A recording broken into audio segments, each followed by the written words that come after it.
우리 지난주일 새생명 축제 기간 동안 우리 주님 얼마나 기뻐하셨는지 모릅니다. 우리 성도들이 많이 기도해 주시고 또 눈물로 많은 VIP들이 오셨고요. 이름을 적어내신 분들만 154분이 넘었고요. 적지 않은 VIP들이 복음을 듣고 예수님을 영접하겠다고 결신하셨습니다. 어떤 성도는 자신의 VIP가 예수님 결신할지 전혀 믿지 않았다가 오히려 그의 VIP가 눈물로 결신하는 것을 보고 기뻐했다라고 고백을 하기도 했고요. 어떤 분들은 30년 만에 기도가 응답되어 가족을 주님께 인도한 케이스, 또 부모님을 인도한 케이스, 또 믿다가 낙심한 분들이 와서 또 교회의 어떤 행복을 맛보고 가신 등등. 지난주 여러분 느끼셨죠? 하루 종일 어떤 하늘의 기쁨이 부어지는 것을 경험할 수가 있었습니다. 저는 1년 내내가 매주일마다 새생명 축제이길 바라는 마음이 있습니다. 우리 주님이 복음으로 승리케 하셨는데요. 우리 하나님 앞에 영광의 박수 다 같이 올리겠습니다. 감사합니다. 자, 전후 좌우에 계신 분들하고 이렇게 인사를 나누겠습니다. 주님이 승리하셨습니다라고요. 시작. 지난주에 저는 아버지의 긍휼에 대한 부분을 나누었습니다. 아버지의 긍휼, 즉 우리가 뭔가 좀 종교적 의나 선을 쌓고 나서 좀 괜찮게 살면 하나님께 오는 것이 아니라 바로 지금 있는 모습 그대로 그 자리에서 일어나 하나님 품으로 오는 것, 이것이 바로 회개임을 나누었죠. 또한 우리가 하나님과의 관계에서 제일 먼저 내려놔야 될 것은 내 착함 혹은 내 종교적 봉사 때문에 하나님이 받으실 것이라는 그러한 교만한 의도, 교만한 자기 의도 내려놓아야 함을 함께 나누었습니다. 오직 우리가 하나님께 나아가는 그 근거는 오직 아버지 하나님의 긍휼뿐이라는 것, 다시 한번 확인해 보겠습니다. 여러분 지난주 메시지 잘 들으셨는지 복습하는 의미에서 우리가 하나님께로 나아가는 근거가 오직 아버지의 하나님의 긍휼뿐임을 믿으십니까? 예. 그러면 우리는 이러한 질문을 갖게 됩니다. 그러면 선행은 할 필요가 없나? 봉사와 헌신의 삶은 필요가 없는 것일까? 아버지의 긍휼을 받은 자로서 선행의 의미는 과연 무엇일까요? 오늘 이러한 질문에 대한 해답이 바로 누가복음 19장에 나옵니다. 이 19장은 이제 주인공이 바로 삭개오죠. 삭개오. 예수님이 이제 예루살렘에서 십자가에 못 박히시 전 이제 마지막으로 여리고란 도시에 가셔서 삭개오란 인물을 만납니다. 이 자리에 보시면 삭개오가 누군지 나오죠. 그는 첫 번째로 세리였고 두 번째로 세리 중에서도 또 장이었고요. 또한 그는 부자였습니다. 우리가 지난주에도 나누었지만 이 세리는 로마 제국의 앞잡이들이었습니다. 마치 우리 일제 시대 때 강점기 때 일제의 앞잡이 역할을 했던 이 조선 사람들처럼 그들은 이 세금을 이렇게 부과한 뿐만 아니라 협박 또 사기 등을 통해 더 많은 걸 부과해 동포들의 그러한 간을 빼먹었던 아주 나쁜 자들이었었죠. 근데 그런 세리들 중에 또 장이라니 얼마나 악랄했겠습니까? 또한 그는 부자라고 말하고 있어요. 아마 세리의 그 역할을 통해 부를 정당하지 않은 방법으로 획득했을 가능성이 많죠. 누가복음에 보면은 부자는 구원받기가 참 어렵다라고 예수님 말씀하셨어요. 누가복음 18장에 보면 낙타가 바늘귀로 들어가는 것이 부자가 하나님의 나라에 들어간 것보다 쉬우니라 라고 말했고요. 누가복음 16장 13절에서는 왜 그러냐면 바로 이 부함 거에 대한 사랑 때문에 하나님과 재물을 겸하여 섬길 수 없기 때문이라고 말씀하셨습니다. 삭개오는 세리이자 부자로서 예수님의 경고에 자유롭지 못했을 것입니다. 어쩌면 그는 말 그대로 재물을 하나님처럼 섬겼을 수 있고요. 또한 사회적 비난을 감수하면서도 돈을 버는 것을 즐겼을 것입니다. 그러니까 돈이 자신의 피난처, 돈이 미래의 보장처라고 여겼을 것입니다. 그는 자신의 그런 재산을 보면서 자신의 어떤 정체성의 근거, 이만하면 난 성공한 자이지라고 스스로를 그렇게 위로했을지 모릅니다. 그러니까 누가 보아도 삭개오는 변화되기 어려운 부류였죠. 그런데 오늘 본문을 보게 되면 그가 어떻게 변화가를 경험합니까? 8절을 보시면 8절 같이 읽겠습니다. 시작. 삭개오가 서서 주께 여짜오되 주여 보시옵소서 내 소유의 절반을 가난한 자들에게 주겠사오며 만일 누구의 것을 속여 빼앗은 일이 있으면 내 갑절이나 갚겠나이다. 있을 수 없는 일이 일어났어요. 평생 수전노로 살았던 자가 갑자기 자기 재산의 절반을 나누겠다고, 또 누구 것을 속여 빼앗은 일이 있으면 4배나 갚겠다고 말한 것입니다. 일찍이 종교개혁자 마틴 루터는 우리 그리스도인에겐 3가지의 회심이 필요하다고 말했어요. 하나는 마음의 회심, 또 하나는 지성의 회심, 그리고 끝으로는 돈주머니의 회심이었죠. 우리 필수 가정의 3가족에 보게 되면 요한 웨슬리의 경우 자신은 돈주머니가 회개하지 않은 자의 회개를 신용할 수 없다라고까지 말합니다. 그러면서 삭개오의 변화는 진정한 회개였죠. 과연 어떻게 이 삭개오가 물질의 그 노예에서 벗어나 선행을 하는 자로 변화되었을까요? 바로 예수님과 선행의 관계. 과연 예수님이 어떻게 우리를 선을 행하는 자로 변화시키실까요? 오늘의 질문은 이것입니다. 어떻게 예수님은 우리를 선을 행하는 자로 변화시키실까요? 첫 번째, 우리 2가지만 나누겠는데요. 첫 번째는 이것입니다. 바로 친구 되신 예수님의 친밀함을 통해서입니다. 같이 읽어보겠습니다. 시작. 친구 되신 예수님의 친밀함을 통해서. 자, 바로 예수님의 친구 되심, 그 친구 되신 예수님의 친밀함을 경험한 자들은 삭개오처럼 변화된다는 거죠. 삭개오는 고위직이었고 부자였기에 성공한 자로 여겼을지 모르지만, 그러나 그 마을 주민들의 평판이 어떠했습니까? 7절을 보시면요, 못사람이 예수님이 이제 이 세리의 집에 삭개오의 집에 들어가자 예수님 보고 이렇습니다. 못사람 보고 수군거려 이르되, 아니 저 예수가 죄인의 집에 유하러 들어갔구나. 그러니 마을에서 이 삭개오에 대한 평판이 무엇입니까? 삭개오 죄인. 삭개오는 죄인이었습니다. 그러니까 그는 멸시받는 졸부에 불과했던 거죠. 아마 사람들이 멸시를 받으면 더 보상심리상 더 아마 돈을 획득하려고 노력했을는지 모르죠. 그런 삭개오가 예수님에 대한 소식을 듣기 시작했습니다. 아니, 듣고 보니 예수님은 지체 높은 자도 그렇게 멸시하지 않으셨고 자기같이 세리들 또 멸시하지 않으셨습니다. 심지어 창녀들조차에게도 복음으로 용서를 설파하셨던 분이었습니다. 또한 예수님의 가르침을 들어보니 세리라 할지라도 가슴을 치며 하나님께 나아가면 하나님의 긍휼에 근거하여 그를 의롭다고 말씀하신 것까지도 들었습니다. 또한 세리 중에 마태라는 자는 예수님의 사도까지 되었었죠. 많은 세리들이 또 많은 죄인들이 예수님 말씀을 듣는 걸 보자 그는 궁금했어요. 나도 그를 만나고 싶다. 근데 문제가 생겼습니다. 예수님이 오신다는 소식이 들자 수많은 마을 주민들이 동시에 예수님께로 나아갔습니다. 그런데 삭개오는 그 군중 속에 섞여서 예수님을 만날 수 있는 길이 보이지 않았던 것입니다. 성경을 보면 키가 작았다라고 표현한데요, 더 큰 문제는 자신의 키 작음이 아무에게도 배려받지 못했다는 사실이에요.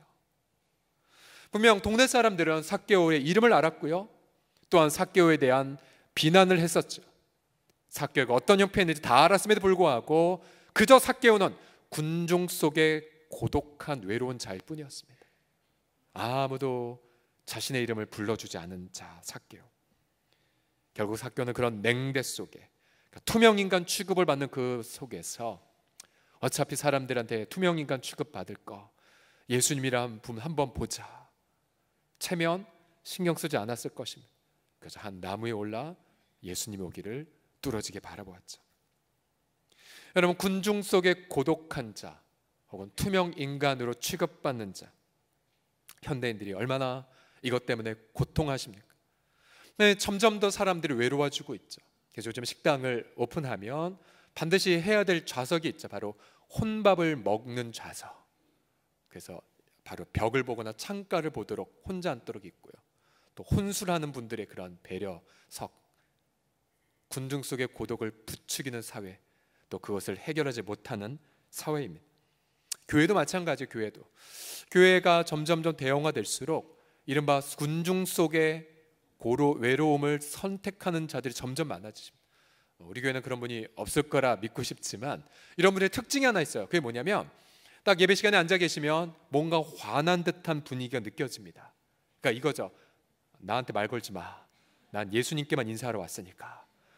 그리고는 예배가 끝나자마자 사라집니다. 말 걸면 큰일 나요. 그런 분위기. 예. 혹시 웃는 분들은 혹시 그런 거 한번 겪으셨는지 모르겠습니다. 근데 그런 삭개오가 있는 상황에서 예수님이 어떻게 하셨습니까? 5절을 보시면요, 예수께서 그 곳에 이르사, 어느 곳이죠? 군중 속에 고독을 느끼는 투명인간 삭개오. 근데 예수님이 지나가시다 멈춰 서셨어요. 그리고 삭개오가 있는 곳을 올려보셨어요. 그리고 예수님이 하셨던 첫 번째 말씀이 무엇인지 아십니까? 삭개오야, 삭개오야. 성경을 보면 예수님은 우리 모든 사람의 이름을 이미 알고 계신 분으로 나오죠. 예를 들어 요한복음에 나다나엘이라는 제자를 부르실 때에 나다나엘이 깜짝 놀랐어요. 아니, 어떻게 나를 압니까? 그때 예수님은 네가 무화과 나무 아래에 앉았을 때 나는 너를 보았다고 말하고 있어요. 여러분, 히브리 사람들에게 이름은 그 사람의 존재 그 자체를 뜻해요. 그래서 예수님이 삭개오의 이름을 알았다는 뜻은 삭개오가 예수님을 알기 이전에 바로 예수님은 삭개오의 존재 자체를 알고 계셨다는 뜻이었어요. 그리고 더 나아가 예수님이 이렇게 말씀하시죠. 삭개오야, 속히 내려와.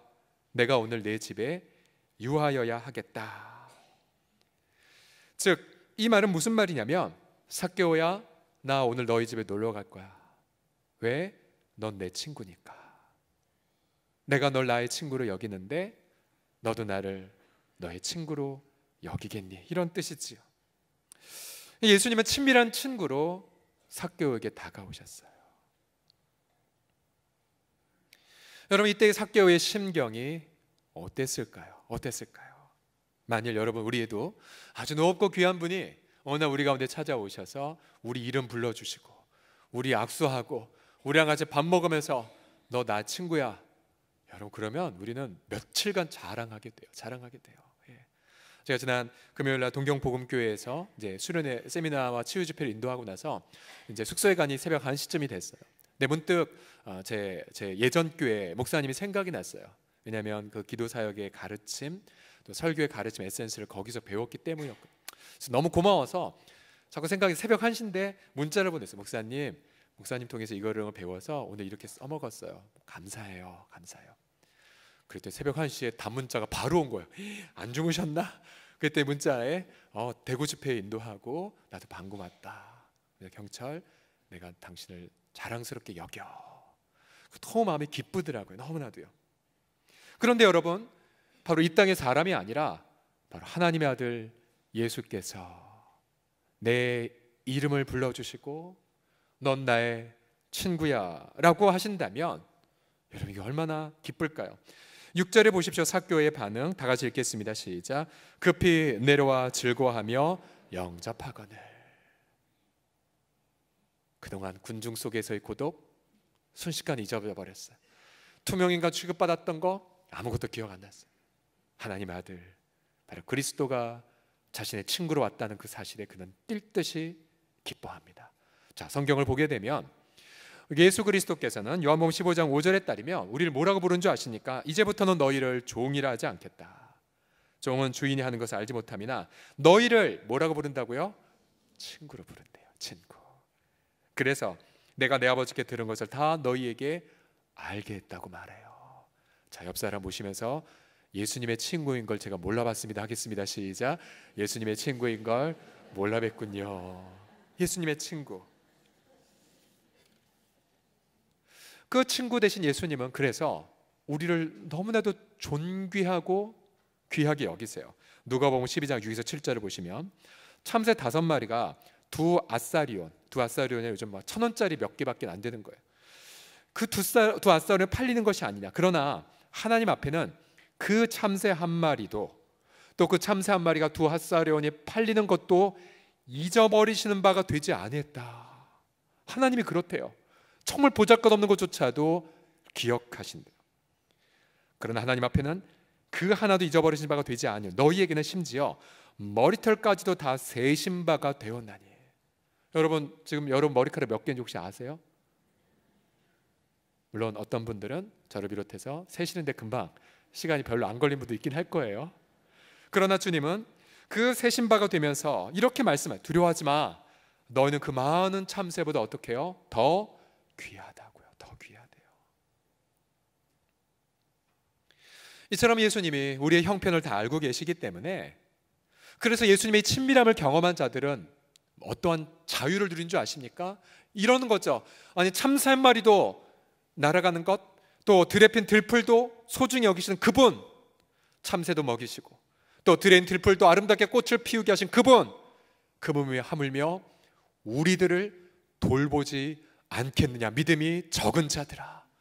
결국 우리의 일용할 양식, 또 우리가 입을 옷, 또 우리가 살 곳, 이사에 대한 부분들 우리 사실 걱정하잖아요. 염려하잖아요. 그때마다 친구 되신 예수 우리에게 말씀하세요. 봐, 저 참새들을 봐. 아마 예수님이 우리 동네에 오셨다면 이렇게 말씀해요. 봐, 저 홍제천에 있는 오리들 봐. 너 먹을 거 안 줘도 얘들 잘 먹잖아. 내가 먹이고 있어. 내가 먹이고 있어. 우리는 그런 친밀한 친구 되신 그분의 음성을 들으면서 재정에 대한 염려에서 자유하게 되어져요. 이렇게 든든한 좋은 친구가 있는 것 때문에 우리는 먹고 사는 것에 대한 염려에서 벗어나기 시작합니다. 이게 삭개오가 경험한 것이 이 부분이었었어요. 아니, 이 위대한 분이 나를 친구로 여기다니. 그동안 돈이 자신의 성공의 근거, 혹은 물질이 자기의 정체성의 근거였지만 이제 더 이상 쓸모없는 재물을 의지할 필요를 느끼지 못하기 시작합니다. 아마 삭개오의 마음속에 내 재산 절반 나눠주겠다는 그 마음은 아마 예수님이 처음으로 삭개오야 라는 그 음성을 들으면서 시작됐을 것입니다. 든든한 친구 되신 주님이 우리에게 이렇게 말씀하세요. 마태복음 11장 28절 같이 읽겠습니다. 시작. 수고하고 무거운 짐진 자들아 다 내게로 오라. 내가 너희를 쉬게 하리라.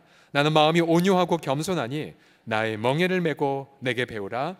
그리하면 너희 마음이 쉼을 얻으리니 이는 내 멍에는 쉽고 내 짐은 가벼움이라. 아멘. 팔레스타인에 농사를 지을 때에 일단 튼튼한 소 한 마리가 밭을 갈기 시작하면 그 소에게 멍에를 연결해서 작고 연약한 소가 함께 동행하게 합니다. 그러면 이 작고 연약한 소는 할 일이 딱 하나밖에 없어요. 자기 힘으로 밭을 갈 필요가 없어요. 그가 할 유일한 일은 힘센 소 옆에 동행만 하면 돼요. 그러면 뒤를 보면 굵은 밭고랑이 갈려 있는 거예요. 마찬가지예요. 친구 되신 예수님은 우리에게 네 재정에 대한 염려, 네 미래에 대한 걱정, 너 은퇴하고 나서의 그 근심, 네 자녀 앞길에 대한 그 고통 나한테 맡겨. 나한테 맡겨. 그럼 주님, 전 뭘 해야 되죠? 넌 나와 친구의 동행만 하면 돼. 친구의 동행한 그 예수님의 동행함을 통해서 오늘 이 시간, 이 시간 여러분 마음속에는 근심과 염려가 우울함들이 그리스도의 이름으로 떠나가시기를 주의 이름으로 축복합니다. 그러니 우리 앞에 있는 모든 믿음의 선배들, 탁월한 선행을 한 자, 헌신한 자들의 특징이 뭔지 아십니까? 모두가 다 이러한 주님의 친밀함을 다 경험한 분들이에요. 예를 들어 40년 동안 설교를 했던 예레미야, 나라가 망하고 백성들이 포로로 끌려가는 그 환란에도 불구하고 성실하게 설교 사역했던 예레미야, 그가 처음 들었던 음성이 무엇이었습니까? 예레미야 1장 5절을 보시면 내가 너를 모태에 짓기 전에 너를 알았어. 너를 배에서 나오기 전에 너를 성별했어. 혹시 여러분 엄마 뱃속에서 여러분 뭐 하시는지 기억나시면 손 들어 보시겠어요? 주님이 우리를 알고 계셨대요. 이렇게 친밀하게 우리에게 오신 분이 세상에 어디 있습니까? 다윗도 보세요. 다윗도 참 많은 고난을 겪었지만 그러면서 그 속에서 순결하게 살려고 노력했던 이유가 무엇입니까? 그건 바로 이 친밀함을 경험했기 때문이에요. 시편 139편 보시면 내 형질이 엄마 뱃속에서 이루어지기 전에 주의 눈이 다 보셨고 나를 위하여 정한 날이 하루도 되기 전에, 즉 태어나기도 전에 주님의 책에 나의 인생을 향한 그 보석과 같은 계획이 다 기록되어 있네요.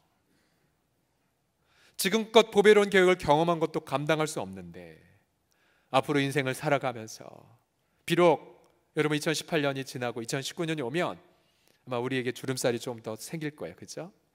저도 여러분 6년 전 올 때보다 조금 늙었죠? 조금 맞나요? 맞나요? 네.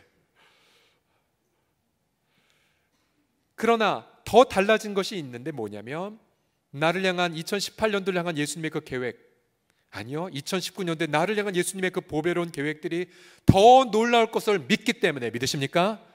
그래서 우리는 그 친밀하신 예수님 앞에 성결하게 살아가는 영적인 본능을 느끼게 돼요. 여러분, 왜 사람들이 왜 그렇게 물질에 매이고 또 왜 그렇게 게임에 중독이 되고 도박에 중독된 줄 아십니까? 또 왜 데이트 폭력이 일어나고 또 자기들끼리는 작당하면서 누군가를 따돌림시키고, 그 모든 것의 배후에는 친밀함에 대한 갈망 때문에 그래요. 내 속에 있는 비어있는 마음을 채우고픈 그러한 영혼의 허기짐. 근데 여러분, 이 땅의 어떠한 것으로도 내 내면의 비어있는 마음을 채울 수가 없어요. 채울 수 없어요. 왜냐하면 우리의 마음이 비어있음은 우리를 창조하신 하나님 말고는 채울 길이 없습니다. 왜요? 우리가 하나님의 형상대로 지음받았기 때문에. 어떤 성도들은 이런 생각을 하는 분들이 있습니다. 에이, 하나님이 나 같은 거에 기도를 들으실까? 내 걸어온 인생에 무슨 의미가 있다고. 그래, 여러분, 삭개오의 그 나무 밑에 오셔서 삭개 이름을 불러주신 예수님을 기억하세요.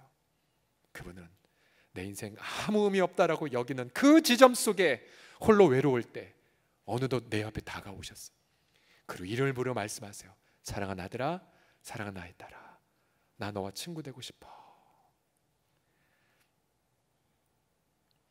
우리가 이런 예수님의 친밀함을 경험하는 그 순간 우리는 누가 뭐라고 하지 않아도, 누가 명령하지 않아도 나도 모르게 내 자신을 선행과 희생과 봉사의 삶에 바치게 되어버립니다.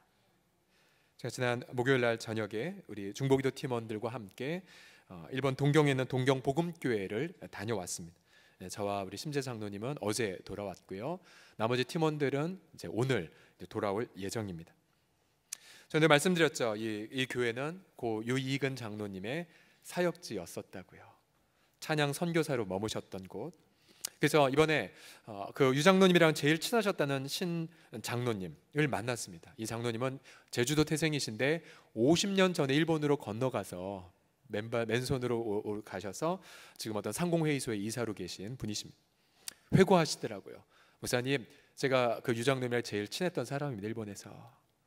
그러면서 몇 번씩이고 참 훌륭한 분이셨다고, 참으로 훌륭하셨던 분이라고 그렇게 얘기를 하셨었어요.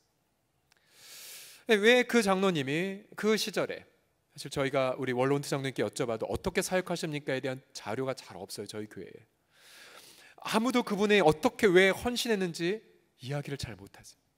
그런데 우리는 분명히 알고 있어요. 왜냐하면 그분은 성가대가 없는 교회마다 다니면서 성가대를 만들고 하나님을 찬양케 하는 일을 사명으로 하셨거든요. 동경에서 여러 교회, 또 오키나와, 마지막 대만에 이르기까지. 왜였을까요? 단 한 가지로밖에 설명될 수가 없어요. 바로 그분도 삭개오처럼 자신의 이름을 부르며 친밀하게 다가온 예수님의 친구 되심을 경험했기 때문이에요. 여러분, 이런 친구 되신 예수님을 경험한 분들은 자신의 인생을 이렇게 기쁨으로 바치게 돼요. 그리고 기쁨을 모르는 사람들에게 다가가서 바로 예수님의 기쁨을 회복하는 일에 헌신을 하시게 되는 겁니다. 이번에 우리 중보기도 팀을 준비하면서 이러면 일본에 가서 일본말 하니까 되게 웃기던데요. 아다리가 맞다라는 뜻 표현 아시죠? 아다리가 모르는가요, 여러분? 한국말 모르시나? 아구가 맞다라는 것의 일본말이에요. 흠과 그리고 이 볼록한 게 정확히 맞아들어서 뭔가 건축이 되는 모습들. 근데 저희가 굉장히 많은 걸 경험했어요. 예를 들어 저희가 우리 팀원들이 직장 생활하니까 이제 끝난 시간 맞춰서 표를 끊어놨거든요. 근데 그 귀국 일본 들어가는 비행기가 또 어떤 비행기였냐면 이 동경복음교회 조영호 목사님이 잠깐 95주년을 기념하기 준비하기 위해 한국에 잠깐 왔다가 돌아가는 비행기 편과 똑같은 거였었어요. 맞추려고도 한 것도 아닌데 덕분에 우리는 공항에서 편하게 그 교회로 갈 수가 있어요. 너무 편했었어요. 만약 그때 그 목사님이 타지 않았으면 저희 지금도 못 왔을 가능성이 있어요. 어리버리해갖고. 또 중요한 거는 우리가 금요일 날로 우리가 1일 기도 수련회와 치유 집회를 잡았거든요. 아침 10시부터 밤 10시까지 12시간 4번의 강의와 저녁 치유 집회를 기획을 했었는데 저희는 전혀 몰랐어요. 그냥 요 날짜면 좋겠다고 했는데 가보니까 그날이 일본 근로자 감사의 노는 날이었어요. 노는 날에 직장인들이 다 왔던 거예요. 성도수가 80명가량 되는데 절반 이상 43분이 등록을 하셔서 하루 종일 기도하고 감사하는 시간을 가졌었어요. 그러나 더 큰 하나님의 의도를 알았어요. 그것은 그 공동체가 너무나 기도에 대한 갈망이 너무나 크셨던 거예요. 마지막 치유 집회를 마치고 그 교회 담임 목사님과 함께 안수 기도를 진행했을 때 사실 많이 나오지 마시라고, 꼭 위중한 분만, 감기 걸린 분은 나오지 말고 위중한 분만 나오라고 했는데 끝나고 나서 보니까 20분 이상이 길게 놓여서면서 자신의 고통, 아픔, 마음이 아픈 분, 또 암 환우들, 그리고 그런 부분들을 호소하면서 그렇게 기도를 받으셨었어요. 주님이 이 교회 기도 필요해서 우리를 급하게 부르신 거구나. 그것을 저희가 경험할 수가 있었어요. 근데 제가 왜 이야기를 드리냐면 우리의 삶 속에서 이처럼 예수님의 친밀함, 이거 예수님이 한 거구나, 이거 예수님이 한 거야 라고 설명할 수밖에 없는 일들이 계속 일어나게 되면 우리는 어떻게 반응한 줄 아십니까? 헌신할 수밖에 없게 돼요. 몸바쳐 선행을 쌓을 수밖에 없게 돼요. 그렇게 우리 팀원들이 하루 온종일 기도하고 간식 섬기면서 혼신의 섬김을 다했지만 누구 하나 그것을 어떤 의무로 생각하는 사람이 아무도 없었어요. 왜요? 예수님의 친밀함을 경험한 자들은 헌신을 저절로 하기 때문이에요. 그러게 여러분, 오늘 이 한 주간에 혹은 지나간 밤에 아무도 내 고민 알아주지 않아, 난 경멸당하고 심지어 가족 혹은 자녀들에게서조차도 무시당하는 것 같아라고 혹시 외로워하신 분 계십니까? 주님은 상한 갈 때 꺾지 않으시고 그리고 꺼져가는 심지를 끄지 않으시는 좋으신 예수님, 그 예수님이 거듭해서 말씀하세요. 사랑하는 친구야, 내가 있어, 내가 있어. 내가 너의 인생에 함께 동행하고 있단다. 나와 함께 친구의 동행을 하자꾸나. 그 음성을 이 시간 들으시면서 여러분들이 정말로 하나님과 동행하는 그 감격을 누리시기를 예수님의 이름으로 축복합니다. 마지막으로 어떻게 예수님 우리를 선을 행하는 자로 변화시키시냐면 친구 되신 예수님의 책임감을 통해서입니다. 같이 읽겠습니다. 두 번째 시작. 친구 되신 예수님의 책임감을 통해서입니다. 예수님이 삭개오의 집에 들어가신다고 하자 사람들이 일제히 예수님을 비난했습니다. 예수님, 죄인의 집에 들어가신다고 수군거렸죠. 여러분, 당시 누군가의 집에 들어간다는 뜻은 무엇이냐? 또 집에 들어가서 식탁에 교제를 한다는 무슨 뜻이냐면요, 내가 이제 그 사람과 함께 친구일 뿐만 아니라 이제 친구로서 내가 그를 책임지겠다는 뜻이었어요. 그래서 믿지 않았던 백부장, 그 이방인 백부장이 이렇게 예수님 만류했죠. 예수님, 당신이 우리 집 지붕에 들어오는 거 제가 감당 못해요. 왜요? 유대인들은 이방인 집에 들어가면 부정을 탄다고 여겼거든요. 그런데 이제 예수님이 죄인의 집에 들어가는 건 무슨 뜻입니까? 그동안 예수님이 가졌던 고귀한 명예가 이제는 죄인으로 바뀐다는 뜻이었거든요. 얼마나 많은 그 당시의 종교 지도자들이 예수님의 세리와 창녀들을 존대하게 여기는 것 때문에 비난했습니까? 왜 우리랑 놀지 않고 저런 하층민들하고 놉니까라고. 그러나 예수님은 친구로서의 책임을 다하기를 원하셨죠. 친구에게 본인이 비난받는 것 능히 감수하셨던 것입니다. 그러나 예수님은 비난받는 것을 넘어서 요한복음 15장에 보면 더한 것도 책임지려고 작정하셨어요. 15장 13절 같이 읽겠습니다. 시작. 사람이 친구를 위하여 자기 목숨을 버리면 이보다 더 큰 사랑이 없나니. 그래요. 주님은 처음부터 친구 되신 우리들을 위해 목숨을 바칠 것이라 작정하고 이 땅에 오셨던 거였어요. 왜요? 자신의 친구가 받아야 할 영원한 수치를 본인이 십자가에서 다 발가벗겨져 조롱당하심으로 대신 지불하셨죠. 또한 자신의 친구가 영원토록 지불해야 될 죄의 형벌, 바로 그가 십자가를 통해 친구의 영원한 부채를 다 갚아주신 것 아니겠습니까? 여러분, 세상에 이런 친구가 어디에 있어요? 그 찬송가 90장 2절에 보면 이 감격을 이렇게 담았어요. 한번 같이 불러볼까요? 내 친구 되신 예수님 날 구원하시려고 그 귀한 몸을 버리사 내 죄를 대속했네. 나 주님을 늘 믿으며 그 손을 의지하고 내 몸과 마음을 바쳐서 끝까지 충성하리. 보세요. 친구 되신 예수님이 그 귀한 몸을 나 대신 버리셨대요. 나를 위해. 그러자 이 찬송가의 저작자는 빛의 속도로 그러면 나도 끝까지 충성할 거야. 내 몸과 마음을 바칠 거야라고 고백하는 거예요. 바로 여기에 우리 복음, 바로 예수를 믿는 사람들의 선행의 출발점이 나옵니다. 바로 선행의 출발점이 무엇입니까? 우리의 선행은 구원받기 위한 공로 싸움이 절대 아니에요. 우리의 선행은 누군가에게 인정을 받기 위한 선행도 아닙니다. 더군다나 우리의 선행은 내 죄값을 내가 지불하기 위한 속죄의 그런 선행도 아니에요. 여러분, 우리의 선행은 친구 되신 주님이 나를 위해 생명을 바쳤기에 나도 기쁨으로 생명을 바치는 자의 고백이에요. 예수님이 말씀하셨죠. 선행은, 이 모든 성경에 나오는 선행의 명령의 핵심은 이웃을 내 몸과 같이 사랑하라는 것에 있습니다. 누가 내 이웃을 내 몸과 같이 사랑할 수 있어요? 배우자? 여러분, 우리의 자녀들? 어려워요. 그러나 누가 그 사랑을 할 수 있습니까? 내 친구 되신 예수님이 나를 위하여 자기의 몸을 버리신 것을 믿는 그 순간 우리는 빛의 속도로 우리도 고백해요. 주님, 당신이 나를 위해 생명을 바쳤네요.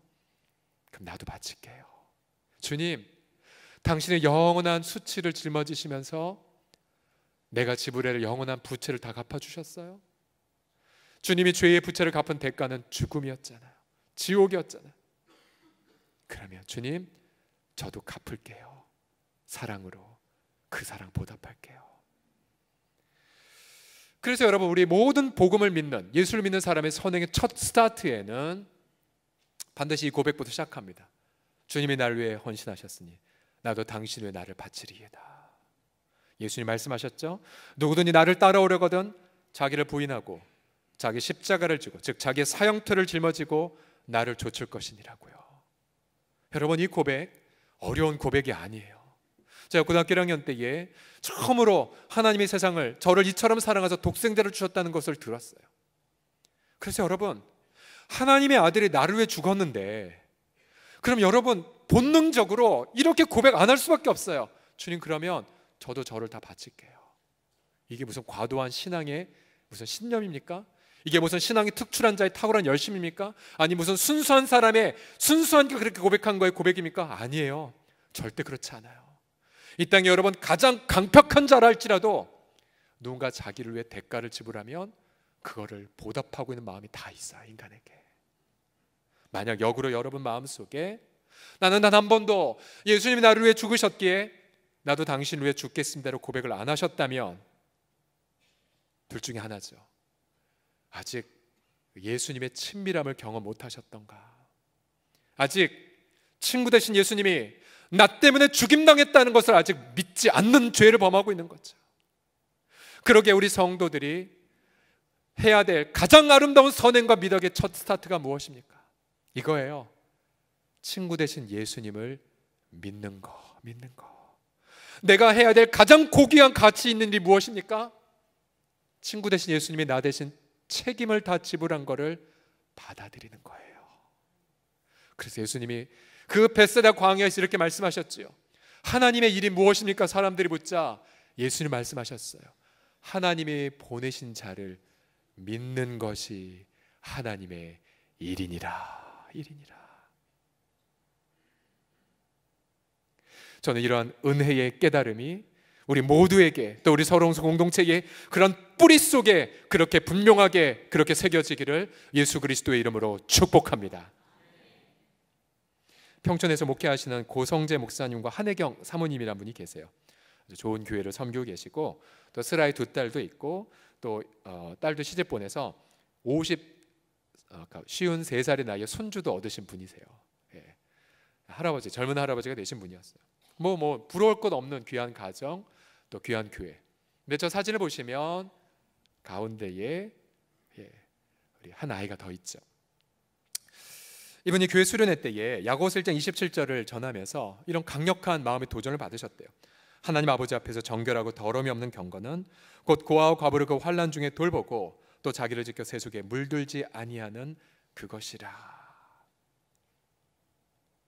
하나님 앞에 이러한 질문이 생각이 났대요. 너 천국 왔는데 너 뭐하다 천국 갔니? 저요, 하나님 저 설교 준비하고 설교하다가 왔어요 라고 말하는 것이 되게 두려웠대요. 이 말씀에 근거해서 목사님의 사모님과 함께 그래, 그럼 우리 입양하자. 오랫동안 입양에 대한 서로 나눔을 진행을 하셨대요. 하지만 우리 성도들 이 염려하다가 그친 분들이 적지 않게 계신데, 현실적인 염려가 다가왔어요. 경제적 부담은 어떡하고, 우리가 잘 키울 수 있을까? 만약 아이가 방황 문제 일으키면 어떡하지 등등, 그런 여러 가지 염려가 있었지만 51대 49 우리 기도부흥회 때 받았던 가르침처럼 우리들만의 행복이 아니야, 바로 이 행복을 누군가와 함께 나누어야 한다는 결론에 내렸어요. 근데 어느 날 두 부부가 텔레비전을 보더니 이 땅에서 가장 차별받고 또한 냉대를 받는 사람이 누군지 알았어요. 바로 혼혈 아들이었어요. 부부는 눈물을 흘렸고 우리 혼혈 아들 입양하자로 결단하셨어요. 그래서 19개월에 영은이라는 그 딸을 입양을 합니다. 19개월. 근데 그 딸은 안타깝게도 갓난아기 때 한번 다른 집에서 입양되었다가 혼혈하라는 이유로 거부된 아이였어요. 마음에 엄청난 상처가 있는 아이인 거죠. 엄청난 상처가. 그래서 이 아이가 집에 왔는데 이 아빠 옆에 오지도 않았대요. 울기만 하고요. 한참 기다리고 한참 돌보고 나서 한참 있다가 마침내 그 영은이가 아빠라고 부르는 날, 그 목사님 엄청난 감격의 눈물을 흘리셨답니다. 근데 그때에 이 목사님이 이렇게 놀라운 것을 깨달았대요. 아, 우리가 하나님을 아버지라 부르는 것도 이와 같이 시간이 걸리는 거구나. 내 결심이나 내 노력이 아니었구나. 하나님께서 나를 자녀로 입양하시고는 이처럼 한없이 기다리시면서 미소로 사랑으로 부르셨기 때문이구나를 깨달으셨대요. 맞아요. 예수 그리스도는 단 한 번도 우리를 떠나거나 버린 적 없으셨어요. 내가 그의 이름을 부르기 전 그는 내 이름을 부르며 내 인생 속에 계셨어요. 제가 고등학교 1학년 때 예수님을 처음 만나고 났을 때 저는 처음 17년 동안은 아무것도 없었던 줄 알았어요. 그게 아니었어요. 주님은 제 어렸을 때부터 제 앞에서 저를 반기고 계셨었어요. 17년이나 걸려서야 비로소 그 음성을 듣고 예수님이라고 고백했던 거였었어요. 다윗이 또 예레미야가 태중에서부터 하나님이 자신의 이름을 부르셨다는 것을 깨달았죠. 내가 지금 직면한 고난을 겪기 이전에, 내가 지금 당하는 슬픔을 당하기 이전에, 인간관계에서 내가 실패했던 혹은 사람들에게 냉대를 받던 상관없이 그리스도는 내 앞에 와 계셔서 미소를 지으시며 사랑의 음성으로 우리에게 말씀하세요. 친구야, 나와 함께 동행하자꾸나. 내가 너를 친구로 여겼고 내가 너의 모든 책임을 다 짊어졌단다. 너 나와 함께 동행하지 않겠니? 그 음성, 그의 놀라운 헌신을 믿으시고 받아들이시고 예수님과 동행함을 통해 이 연말 아름다운 선행으로 우리 가정과 일터와 사회 현장을 채워가시는 또 다른 삭개오들이 되시기를 예수님의 이름으로 축복합니다. 기도하겠습니다.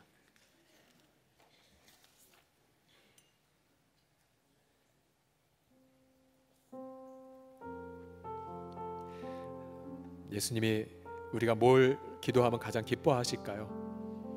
삭개오처럼요. 예수님, 당신은 나의 친구예요.